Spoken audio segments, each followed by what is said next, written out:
baking matzahs on Erev Pesach, or earlier than that. Let me start off by reading to you a line from a Tshuvas HaGoinim.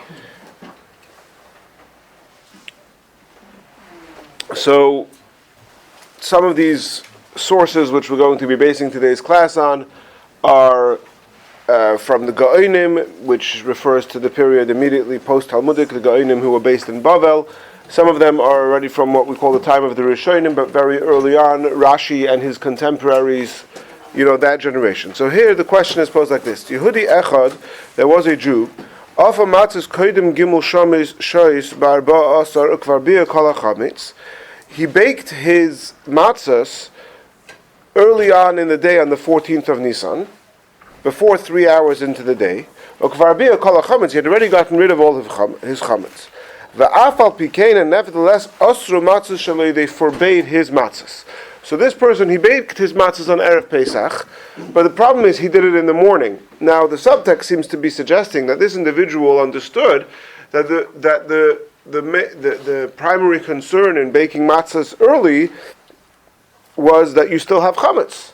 So he understood that there's this idea that you have to first get rid of your chametz and then bake matzah. So he said, okay, whatever, you don't have to get rid of your chametz until how many hours, 10 o'clock, 11 o'clock on Erev Pesach, so I'll get rid of my chametz at 8 o'clock in the morning, and then I could bake my chametz earlier. That's what he did.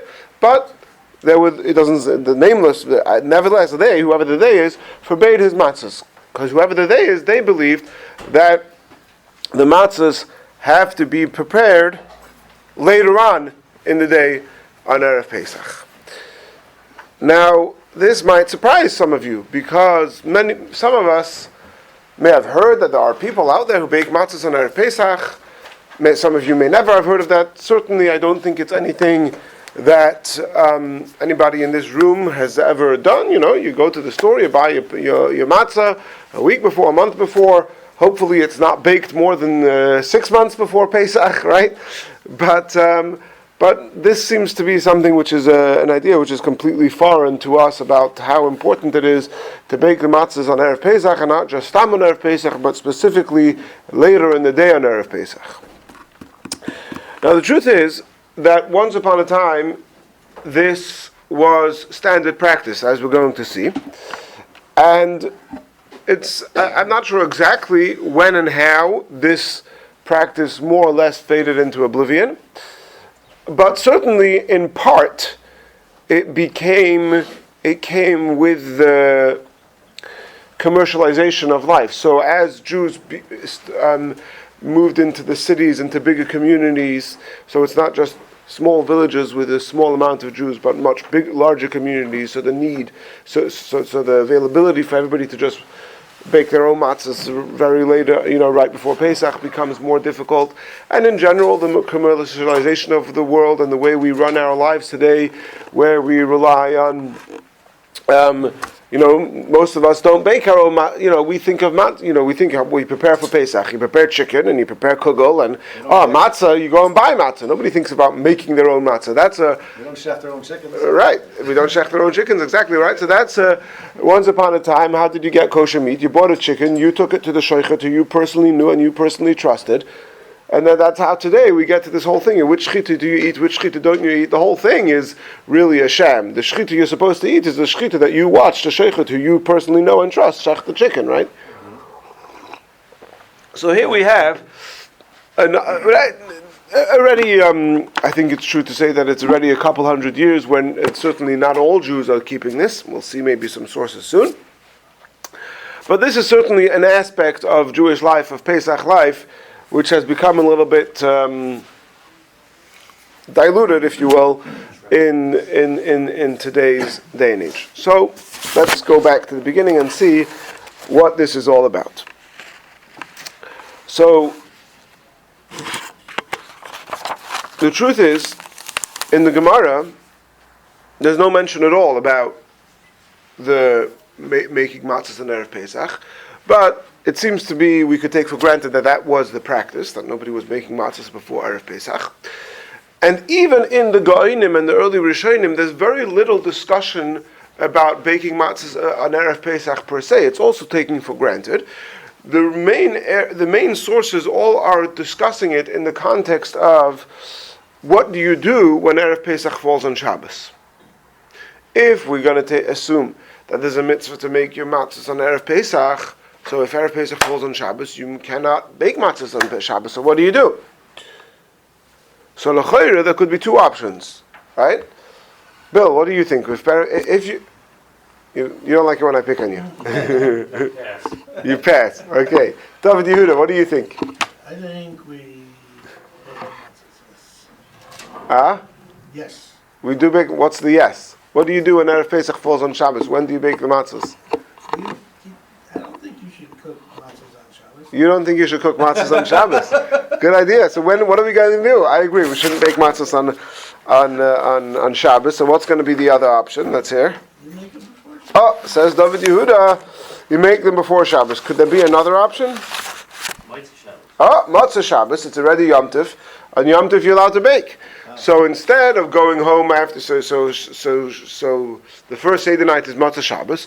Instead of davening Ma'ariv and going home to have your Seder, you daven Ma'ariv and you go home to bake matzah. And then when you finish baking your matzah, then you start your Seder, right? So that could be another option. So that's the context where we sort of see this in the very early sources where we see this topic emerging. That's the context in which they're discussing it. What do you do when in other words, the fact that matzahs are baked on Erev Pesach is taken for granted. But the question becomes, what do you do when Erev Pesach falls on Shabbos, as it does next year, I believe? So that's where we see this whole thing surfacing. Is there any hint that there's a mitzvah to bake matzahs on Erev Pesach? Oh, so the Rav Yah, who we actually mentioned in our first class on the Brooks, we mentioned the Rav Yah. So he quotes the Yerushalmi, and if I'm understanding correctly, there might be different Gersois, different versions in the Yerushalmi, as there often are. One of the challenges in learning the Yerushalmi is the vast that there's many different variants, different texts. But the way he quotes the Yerushalmi is like this: Matzah Yeshana, old matzah. Plukta de Beishama de Beis Hillel. There's a machlokas between Beis Shammai and Beis Hillel if you're allowed to use old matzah. Amar Rabbi Yosi says no. Divrei Hakel hi. Everybody agrees. There's no machlokas that you may not. Rabbi Yosi says that all agree that you're not allowed to use old matzah. Mikivin shelo yaseh l'shem haPesach, because you did not make it for Pesach. It's certain that it is as if you were not careful enough about it. So the way the Rav Yah quotes and explains the Yerushalmi is that if you make matzah at any other time, if you make old matzah, which he assumes means if it's any other time before Erev Pesach, you're not yet fully in Pesach mode. And b'meila, there's a concern that you're not going to be fully careful to make your matzahs kosher l'Pesach, that they shouldn't become chametz. We can only be certain that your matzahs are not chametz if you made them right on Erev Pesach. If you made them right on Erev Pesach, you're already in full swing in the Pesach mode, and then we could assume that you did it right, but making it earlier is not allowed. And again, I see people shaking their faces. You have to take yourself out of contemporary society where we have everything is organized and everything is sorted out for you, and you just go to the store and you buy your matzah from a factory where there's guys who are being paid a full year's salary and with a mashkiach and a hechsher. That's not how it was. This was you were shechting your own chickens, kashering your own meat, and making your own matzah in your kitchen, and you didn't have a rabbi coming to check on you and everybody doing it. And there's so many things in Judaism, bichlal, even talk about selling chametz. Once upon a time, when the concept of selling chametz was first becoming prevalent, every person who wanted to sell chametz went to their own goy and sold their own chametz. And then the Rabbanim started realizing that people are not familiar enough with all the laws of acquisition and buying and selling and etc. And then they were giving the goy a tip. Thank you so much. They were giving him a drink, and he was getting drunk. And by the time he was done, he wasn't even functioning. So then it became okay. Now the rabbi is going to sell the chametz for everyone, right? So there's a lot of things change like that. It sounds to you so strange. Whether you make a matzah a week before, there was no Pesach cleaning in those days. There was no. They didn't scrub the walls. They didn't consider dust. So many minhagim, and the whole experience of Pesach, the way we have it today, didn't exist in those days. And the way they made bread from Pesach and the way they made bread the rest of the year wasn't so different.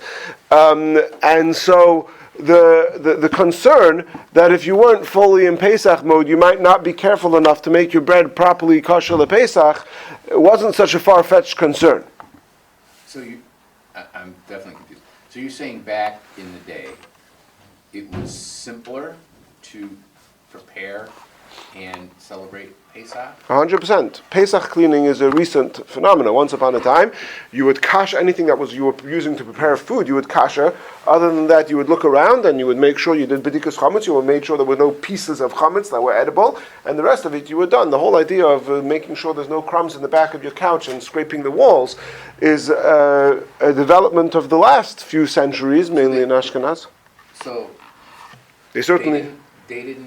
they weren't meticulous about clearing out all the chametz and What does clearing out all the chametz mean? They didn't have these big houses with they made sure there were no pieces of chametz left. They weren't. Sorry. For his one room, he took like the whole.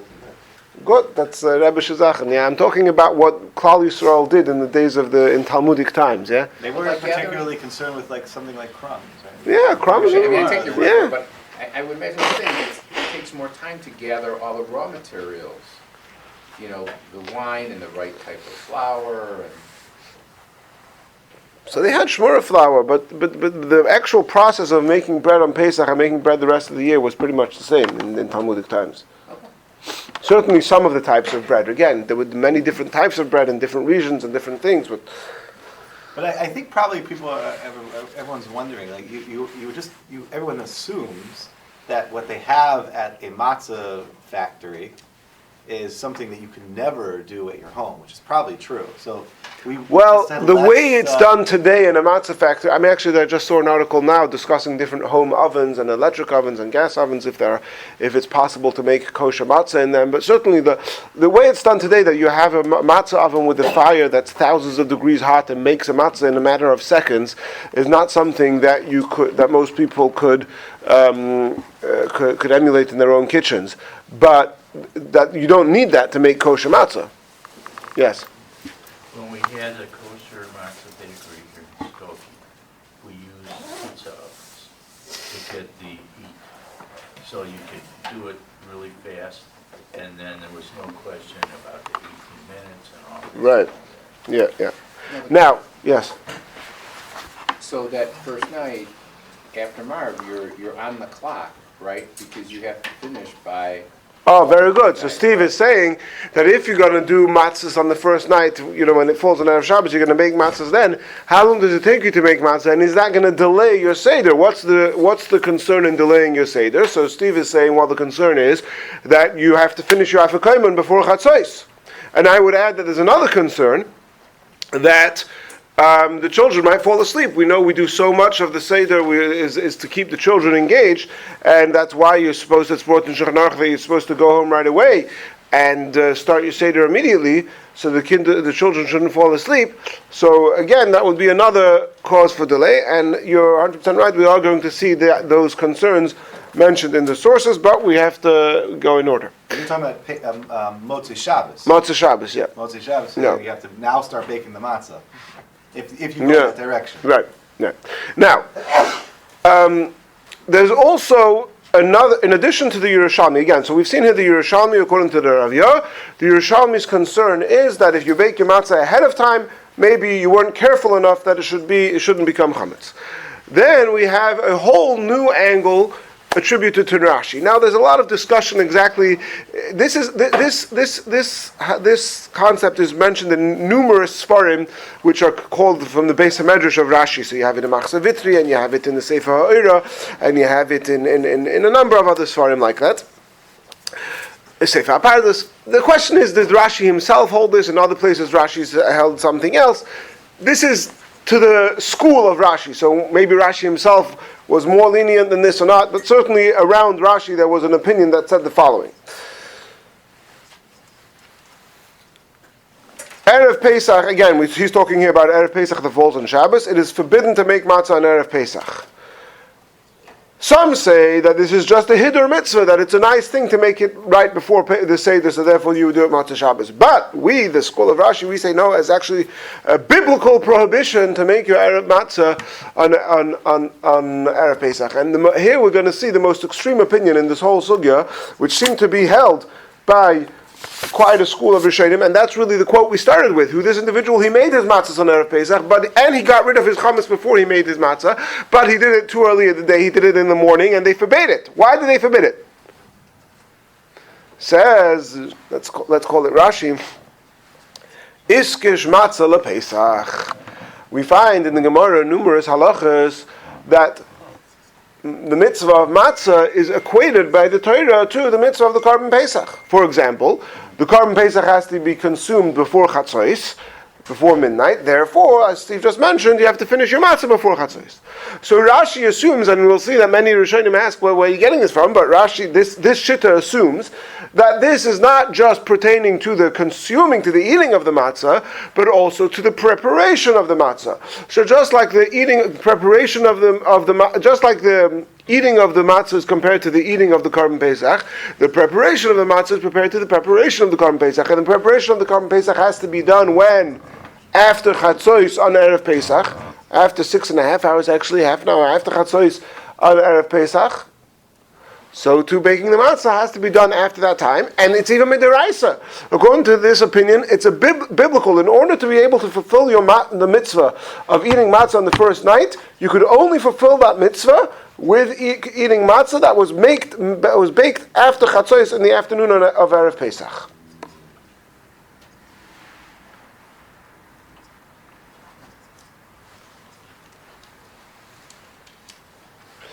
Now, I thought you said. so 1 second, just want to point out, this individual who got rid of his chametz earlier, there's two things with the Korban Pesach. One is the Korban Pesach is made after Chatzos. The other is you have to get rid of your chametz before you bring the Korban Pesach. So he was perhaps thinking, look, I'll get rid of my chametz earlier in the day and I'll be fine. And then some of the poskim said, no, that's not good enough. It has to be at the time of the Korban Pesach, which is after Chatzos, which is in the afternoon. And therefore, according to this opinion,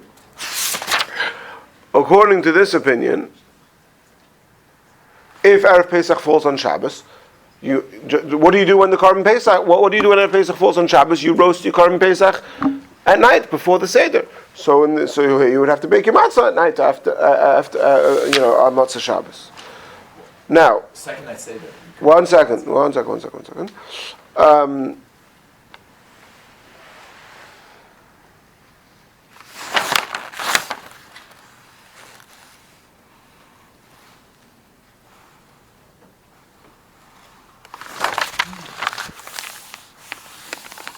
Yeah. Okay. Sorry. You wanted to ask something? I thought you said that in the school of Rashi, they were looking at it as potential isser to bake matzah on Erev Pesach prior to that. It would be biblically.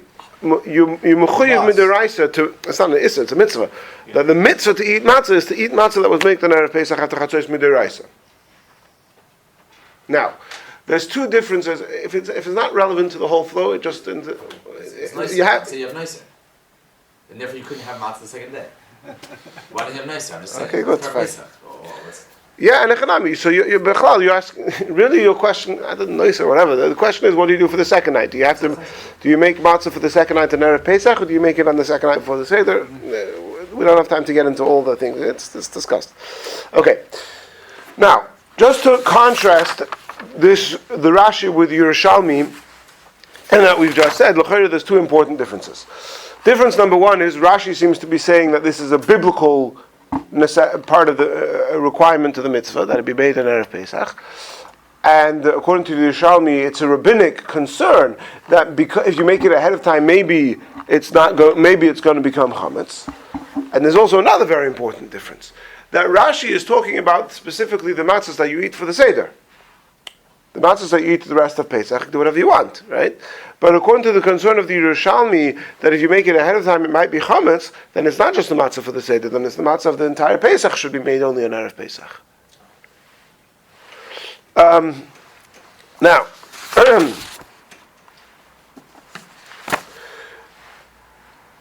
going through the other sources that discuss this topic, we'll see there's actually another couple of reasons for the idea of making matzah on Erev Pesach. So far, we've seen the concern of the Yerushalmi that maybe it's going to become chametz, and we've seen the idea of Rashi that it's mamish compared to the Korban Pesach, and it has to be made it has to be made Erev Pesach at Chatzos. And then, sorry, as a third difference, I'm sorry, there's three differences between Rashi and the Yerushalmi. Number one, we said Rashi holds it's biblical, the Yerushalmi it's rabbinic. Number two, does it apply to all the matzahs of Pesach or just to the matzahs of the Pesach night? And number three, when? According to Rashi, it has to be Erev Pesach in the afternoon. According to the Yerushalmi, the point is just you should be in the mode of Erev Pesach, then Erev Pesach in the morning would be good enough. So that would be three differences between the reason of the Yerushalmi and the reason of Rashi. Now, in the other Rishonim that talk about it, who talk about it more as a lechatchila, an ideal, but not an absolute necessity, they say another reason, Chaviva mitzvah b'shayta b'chtei sheyechel chama v'kach mitzvasa. It's a good thing to do the mitzvah in the right time, right? It's a bit vague. You could maybe understand it in different ways, but the idea is that it's in the spirit of Pesach to do it on Erev Pesach, not to do it ahead of time. And also, Kadesh Yechel Chama, you should have fresh bread. Now again, the matzahs that we have nowadays, obviously they go stale eventually, but I don't think there's a big difference in taste between matzah that was made today or matzah that was made a week ago. But once upon a time, it certainly wasn't like that. And the more fresh the bread is, the more special it is for the mitzvah. So you should do it on Erev Pesach. And again,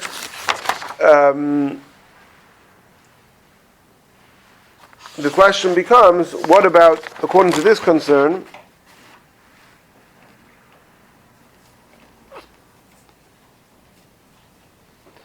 if the idea is that it should be fresh, etc., then maybe it could even be in the morning, but there's another idea mentioned also in these sources that it should be after you've gotten rid of the chametz. It's as if like having matzah and chametz simultaneously doesn't jive neatly together, and so you have to get rid of your chametz first and then bake matzah. And according to that reason, it would be later on in the day. Maybe if you get rid of your chametz earlier, that would be fine. Okay, so there we have a little bit of a gray area. Now, what about the question of baking it on Erev, when Erev Pesach falls on Shabbos? So in the Torah, he brings two shittas. He brings from Rav Haigoin that there was earlier gadol kadminenu not to make matzah on Erev Shabbos shalo yavi l'dei iser. That if you so originally Rav Haigoin is saying that in previous generations they had made a decree that when Erev Pesach falls on Shabbos, not to make the matzah on Erev Shabbos on Friday, but rather to make it on Matzah Shabbos before your Seder, so that you shouldn't come to you shouldn't violate a prohibition. What would be the prohibition that you would violate? So there's a number of interpretations, but Rabbi Yosef Kaira, the Mechaber in Beis Yosef, he says that the concern is that if somebody sees that you come to your Seder and you already have matzah baked from beforehand, he's going to think that you made it on Shabbos. So he'll think, like I think somebody here might have suggested, that you would be allowed to, you would be allowed to make your matzah on Shabbos itself. Right? In other words, you're going to make the Seder night is Matzah Shabbos. So you're saying, no, I'm not going to make my matzah on Matzah Shabbos. I'm going to make it before Shabbos. You're going to make it before Shabbos. Somebody's going to see that you have matzah already right away, straight after the Seder, the Ma'ariv, straight at the beginning of the night, of the Seder night. He's going to say, hey, how did you get the matzah so quick? He's not going to think that you made it ahead of time. No, you would never do that. Obviously, it means you did it on Shabbos. And then he might come to copy that mistake and bake matzah on Shabbos. So that's generally you're not allowed to bake matzah. But he would have thought that for the mitzvah, etc. like Korban Pesach, right? Korban Pesach, you are allowed to you're not allowed to roast it on Shabbos, but you're allowed to shecht it on Shabbos. Right. Now, so that's one interpretation. Another concern mentioned by the other goyim is that there's a concern that if you bake it ahead of time, then you might eat it ahead of time, and we know that you're not allowed to eat matzah on Erev Pesach, right? So you're not allowed to eat matzah on Erev Pesach. So if you just have matzah sitting in your house, you might by mistake eat it. You might violate the mitzvah. The issur that you would come to is to violate the prohibition of eating matzah on Erev Pesach. So don't have it around. Again, to us this sounds so foreign. What do you mean? We all have matzah on the shelf all the time, right? No. But here, the idea that you would have matzah but not eat it, that could be dangerous. So, right? Okay. So that's the reasons not to make it on Erev Shabbos. And then in addition, we also have mentioned the idea that Steve said about, I'm sorry, no, forget. But to contrast that, you have the Shitta of Rav Haigoin and those who follow him who say that no, that you should make the matzah on Friday. Why should you make the matzah on Friday? So either like you said, so as not to delay the Seder, so you might come to eat the matzah after Chatzos, and your children might fall asleep. And also this you don't have in the Goinim, but later on, already in sort of as we go along the line of history and we become more concerned with small chashashes, so then there becomes the whole concern of how to make that. If you're going to make matzah on Pesach, there's all these other concerns. That first of all, whenever you make matzah at a time that chametz is already prohibited, so it's a much more concern, because if you make matzah today, so any leftover dough that becomes chametz, it's fine. You get you burn it, you mevatel it, whatever. But if you make matzah, let's say tomorrow afternoon, once chametz is already prohibited, so then it's more. You have to make sure to be mevatel it, to declare it odorless before it becomes chametz. Because once it becomes chametz, you violate the mitzvah. That's even on Erev Pesach afternoon. Once it's Yom Tov already, now there's even more concerns that maybe what are you going to do if you bake extra that you don't need for the first day? We'll see more. We'll see this more in more detail in a moment. And what are you going to do with hafrashas challah? There's numerous concerns with baking bread, specifically matzah on Yom Tov. So therefore, better do it ahead of time. Better do it on Erev Yom Tov as well. Just one moment, please. Now, then, there's another concern. Oh, 1 second. Here's a very interesting concern the other way. The other way, Rabbi Natam says you're not allowed to make your matzah on Erev Pesach, on Erev Shabbos, because if you make your matzah on Erev Shabbos, somebody's going to think, he's going to see you making matzahs on Erev Shabbos, and he's going to think that today is Erev Pesach, because when do you make matzah on Erev Pesach? So then he's going to get his whole calendar wrong, and he's going to be starting Pesach and therefore finishing Pesach a day earlier, and therefore it's not a good idea to make your matzah on Erev Pesach. It also makes sense in the context of that time. Yeah. People in Yes. villages and whatever. Yeah, exactly. Steve, you wanted to say something? So, baking matzah, you're not guaranteed 100% you're not going to create hummus, right? Correct. So there could be a fold, water could be trapped, or you could just make a mistake and make the hummus, right? So are there any opinions that you shouldn't be baking matzah on Saturday night when it's already Pesach, because you could accidentally create hummus? Yes. Now, the truth is that to some extent... That's really bad, right? Well, you would have to be extra careful. To some extent, you have that problem on every year when you make it on Erev Pesach afternoon, because chametz is already prohibited. But you're right that the prohibition of chametz is more severe on Pesach itself than it is on Erev Pesach in the afternoon. Now, now we're talking about very ancient types of fires and ovens. We're not talking about something that's probably more controlled now. So wouldn't there be a greater chance of not making chametz-free matzah, like with 100% reliability? I don't think so. No? I don't think It's that easy with the wood fire to keep it all under control? And again, there's many chumras that we have nowadays about, for example, 18 minutes and all these things, which once upon a time they didn't have. According to the Gemara, so long as you're actively working the dough, it doesn't become chametz. It's only concerned to become a chametz if you leave it to settle for 18 minutes or 24 minutes. You could be kneading it indefinitely. Yeah. what happens if their little hourglasses are not totally calibrated, you know? 18 minutes is not... Okay, Lemais is Azoy. Lemais is Azoy. Wife counting 1 second, 2 seconds. Yeah. Lamaisa is Azoy. Over time, even though Rashi and the Rav Yoh from the Yerushalmi, they hold this as an absolute halacha, whether it's the Reis, the Rabban, whatever it is, Lamaisa, once the machlokus continues over the generations this way, that way, and of course the main place where we see the machlokus manifest of how important it is what your approach is to Erev Shabbos, to Erev Pesach falling on Shabbos. Because if you hold it's absolute, so then when Erev Pesach falls on Shabbos, you have no choice. You're going to have to make it on Matza Shabbos. But if you hold it's just a chumrah, like a it's a nice thing to do. So then we're going to say no. In that circumstance, you should make it on Erev Shabbos. Lamaisa, even though in the earlier sources we're not talking specifically about the Seder night, we're talking about the matzahs for the entire Pesach. By the time it comes to Shulchan Aruch, the minhag is brought as a good thing to do, but only for the matzahs that you're eating for the Seder night, not for the rest of Pesach. However, over time, this minhag kind of dropped for the most part. Already the Mishnah Berurah is bringing that perhaps the reason people are not so careful to make the matzah on Erev Pesach is because they're concerned of things becoming chametz, whereas if you do it ahead of time, there's less risk. However, amongst Hasidim, this minhag remained. And in general, not so much Hasidus Chabad, but other Hasidim in general are the most, it's very interesting to see how when it comes to many minhagi Ashkenaz, minhagim which talking about from the early days of Ashkenaz, going back even 1,000 years, were minhagim that they talk, the Rishoni Ashkenaz talk about, and many of these minhagim nowadays have almost fell completely to the wayside, other than Hasidim still keeping them. And for the most part, I'm not talking about Chabad, I'm talking about specifically other Hasidim. However, most Hasidim, including Chabad, officially, again, nowadays it's hard because people live out there, but officially in Chabad it was the minhag and almost all other Hasidism, at least for the Seder night, to only eat matzahs that were made on Erev Pesach, to only use matzahs that were made on Erev Pesach, and after Chatzos.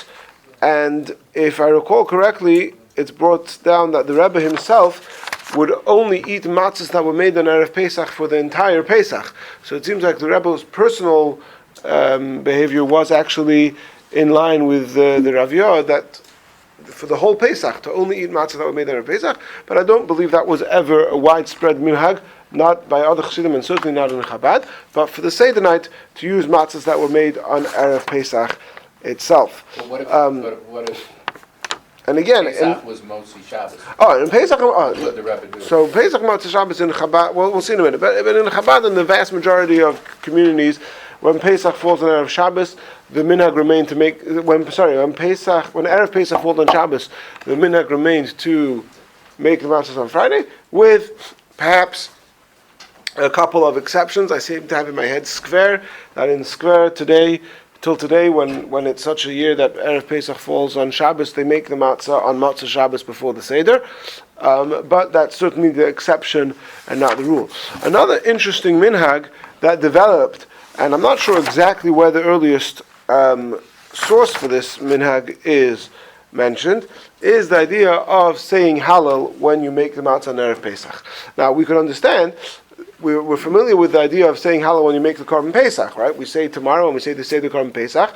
Part of the procedure was that the people that in the Beis HaMikdash, they would recite Hallel together with the Korban Pesach. There's a famous machlokas who said Hallel. Tosfos says that the Leviim would say Hallel. So the people were bringing the Korban Pesach, and the Leviim was standing on the side saying Hallel. Rashi very famously says that Akol Akitis Koi, this is a famous Rashi, but basically that all the people who were bringing the Korban Pesach said Hallel.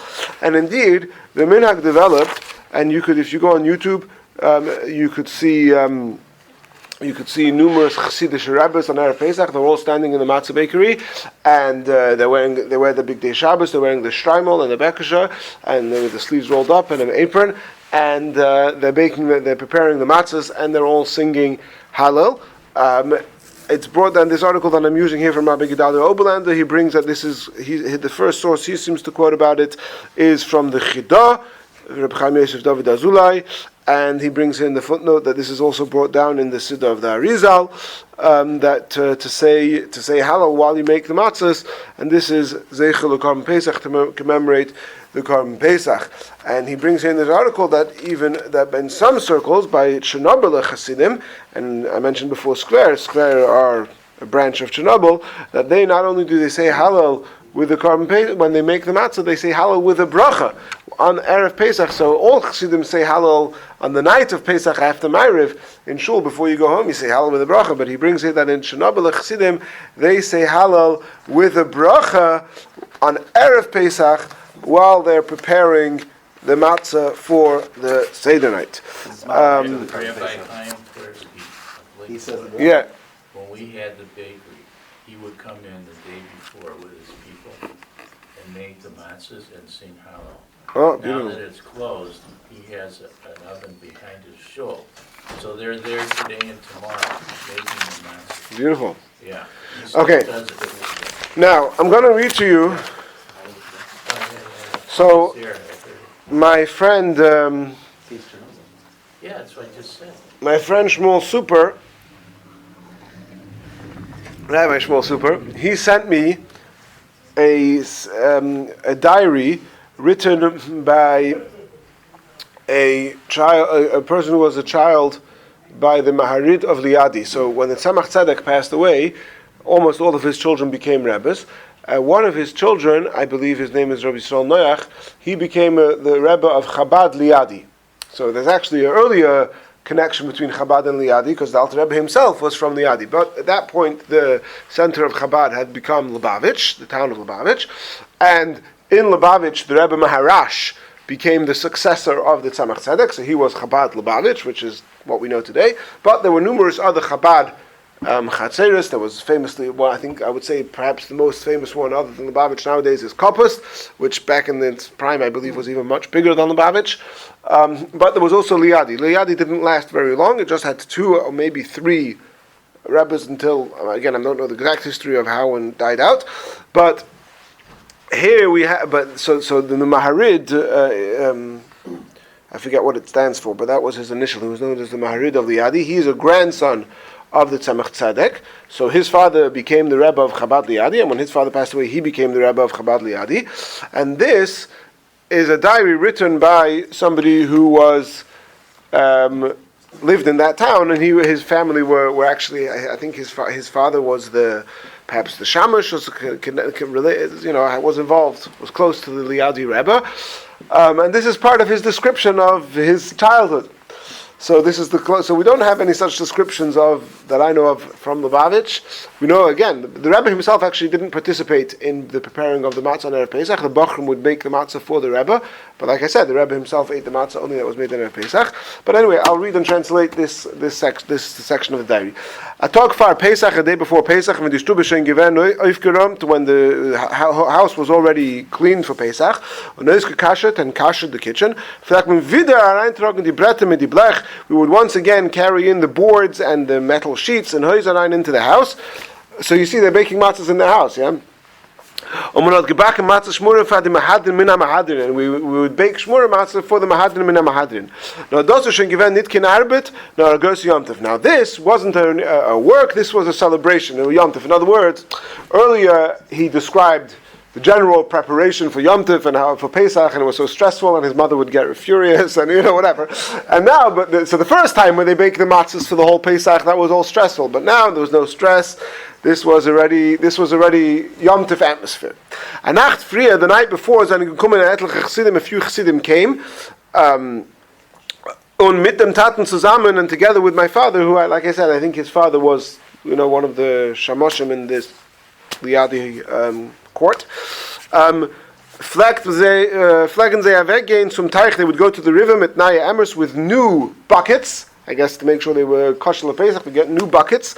Bringen Wasser for Shmura Matzah, to bring the water for the Shmura Matzah, Matzah Shmura, because the water that you use to bake matzah has to be drawn the night before and left to cool overnight. Kumendik, when they arrived, in Anayim Tzeber, they would pour the water into a new tub. Again, everything is new for Pesach. And they would cover it. Then, they would pour L'chaim cups. They were still drinking chametzik, bramvan, it seems. The mama had the lang that par abgekochte bulbus zu verbeißen, and my mother would prepare some cooked, bulbus, potatoes or latkes or something, to chaser for the, to eat. And wishing kosher and Pesach, haben getrunken l'chaim, and wishing each other kosher and Pesach, we would drink l'chaim. Fertig geworden mit ein bisschen bramfen, we finished off the little bit of bramfen. Seeing them Rebbe's nigen, we would sing the Rebbe's nigen. I'm not sure if this refers to what we know as the Alter Rebbe's Dalet Bavis or some other nigen. Verlegen hand of the places, we would put our hands on each other's shoulders and in an utensil and break out in a dance.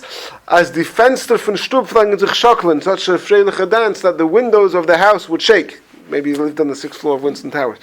Of Morgen in the free, the next morning, haben die erste Schmure gebacken von Rebbe. The first matzahs were baked for the Rebbe, Reb Doiv Ber. That was his name, Reb Doiv Ber. So if you were to take this, if we're to take this person's memory to be 100% accurate, it seems like the Reb Doiv Ber's matzahs were not baked necessarily after Chatzos. They were baked already in the morning of Erev Pesach. I'm not sure how accurate. No, they drank Bonfin. They woke up very late. They woke up. Allein fleckt kommen gleich in the free. Allein fleckt fertig in the Mershte Meire. He himself would come right away early in the morning. It seems the Rebbe himself would come in the morning into the matzah baking room, and he would allein fleckt verknetten der erste Meire. He would knead the first dough. The Meira, I actually looked into this. The Meira means the dough. In the matzah bakery, they call the dough the Meira. I was looking into it. Why? It seems like the word Meira comes from a Polish word which means measurement. Anyway. All the Chassidim would gather around the Rebbe and listen to his Divrei Torah that he would share in the process of baking the matzah. Allem's Penimer ham gestrahlt von groß Freude. Everyone's faces glowed with great joy.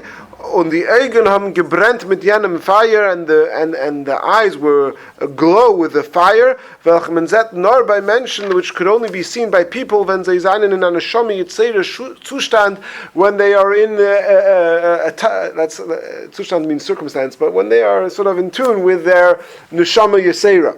Der ganze Tag is weg in the Gino and Torah talking. The whole day of Erev Pesach was spent in singing and saying and saying Torah, saying Chassidus. So now maybe all the stress of Erev Yom Tov was already finished. For us, the stress maybe of Erev Pesach goes all the way into Yom Tov. So for them, the calendar was a day ahead. On the 13th of Nisan was all the stress was done, and now we were Yom Tov mode. Wenn ich gehe jetzt durch meine Gedanken Yanim Tag from Baka Matzah, when I review in my mind now the memories of that day of baking matzah Shmura bei uns in Stub in our house, werde ich wieder angesteckt mit jener Yom Tov dicke Freude. I become again filled, I guess, with or suffocated maybe with this Yom Tov dicke joy, welche ich hab übergelebt, which I experienced in meine frühe Jahren, in my early years in Stub von meinen Taten am Nachem Landes, in Shtetl Liadi, Molave Gubernיה, which I experienced in my father's house, in the town of Liadi, in the region of Moliv. Okay. Right, so that's a sort of live description of the experience of making matzahs on Erev Pesach. Now, what else? See it. Yeah. Okay, let's read a little bit of Alter Rebbe Shulchan Aruch to summarize how we paskin l'maisa with all of this, and in the interest of time, I'll read it straight out of the English from this translation. We're looking here at Siman Tov Nun Ches, that's chapter 458.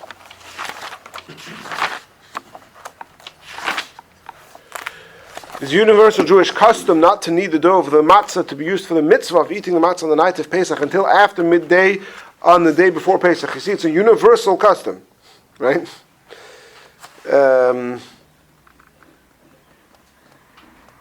Jews. Universal.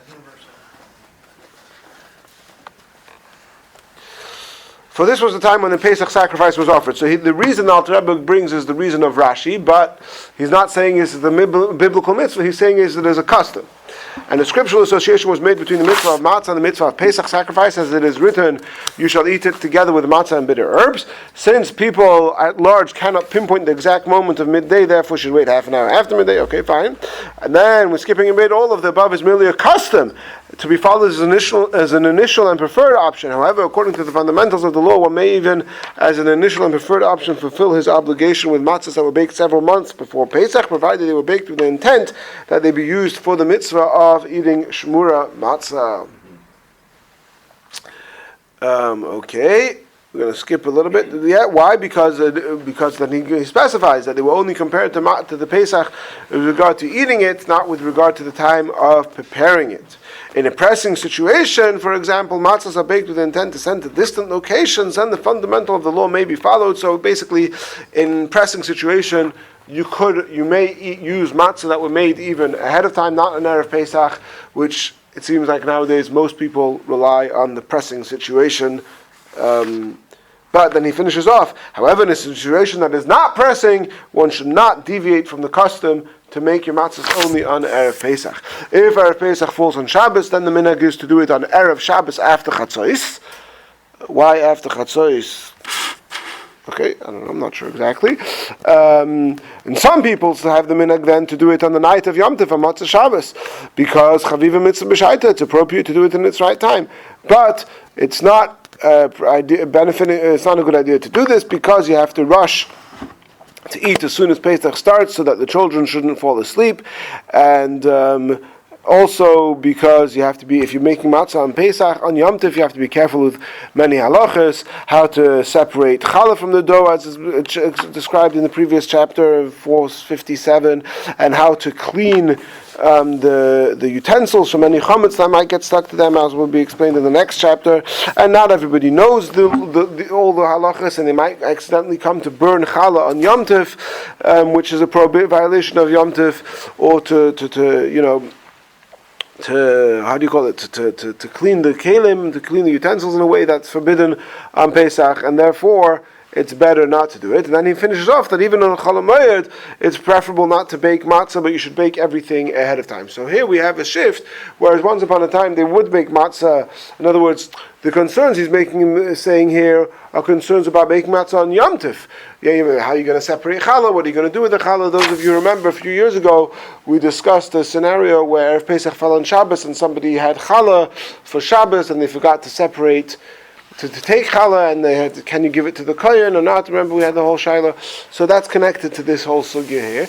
But those reasons would not tell you not to bake matzah on Chol HaMoed. On Chol HaMoed you could bake matzah, but nevertheless, he's saying the Alter Rebbe is recommending the minhag not even to make matzah on Chol HaMoed, because then any chametz, if you make it ahead of time before Yom Tov, any chametz that might accidentally get mixed in would become batal, but if you make it on a Chol HaMoed, it would not become batal, etc. This is actually in contrast with the Yemenite minhag, which till today the Yemenite minhag is to bake matzah every day. Every day of Pesach they bake the matzah that they're going to use for that day, and their process and minhag, and they have a lot of traditions in that regard, but the Ashkenazi minhag seems to be like this, that the minhag became to bake all matzah ahead of time before Pesach.